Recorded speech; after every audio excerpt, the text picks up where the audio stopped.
আচমকাই একটা অপ্রীতিকর ঘটনা আমরা দেখলাম, তর্ক, তারপর হাতাহাতি, তারপর একটা ল অ্যান্ড অর্ডার সিচুয়েশন হয়ে গেল।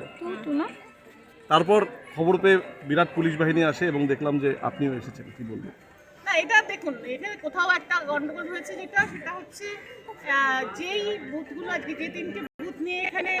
আমাদের পাড়া আমাদের সমাধান, কোনোভাবে এটা হচ্ছে আমাদের এখানকার যারা পঞ্চায়েত হয়তো সেই এলাকার মানুষদের সংগঠিত করে যে বার্তাটা মাননীয় মুখ্যমন্ত্রী কি বলেছেন, আজকে আমাদের পাড়া আমাদের সমাধান, এখানে দলমত নির্বিশেষে প্রত্যেকটা বুথের থেকে মানুষ, সাধারণ মানুষ, অর্থাৎ একটা গণতন্ত্রে এই যে মানুষকে এই যে সম্মান, এটা তো একটা ঐতিহাসিক প্রকল্প এবং ভারতবর্ষের মধ্যে প্রথম একটা প্রকল্প আমাদের পাড়া আমাদের সমাধান, যেখানে সাধারণ মানুষ তার এলাকার সমস্যা এসে বসে সেখানে তারা জানাতে পারবে এবং তার সমাধান হবে, অর্থাৎ সেই কাজটা হবে। আপনারা জানেন 2রা আগস্ট থেকে আমাদের রাজ্যে এই প্রকল্প শুরু হয়েছে এবং আজকে তেশিমলায় যেই এলাকায় এখানে কোনো একটা বিভ্রান্তির কারণ যেটা আছে, এলাকার মানুষরা বুঝতে পারেনি।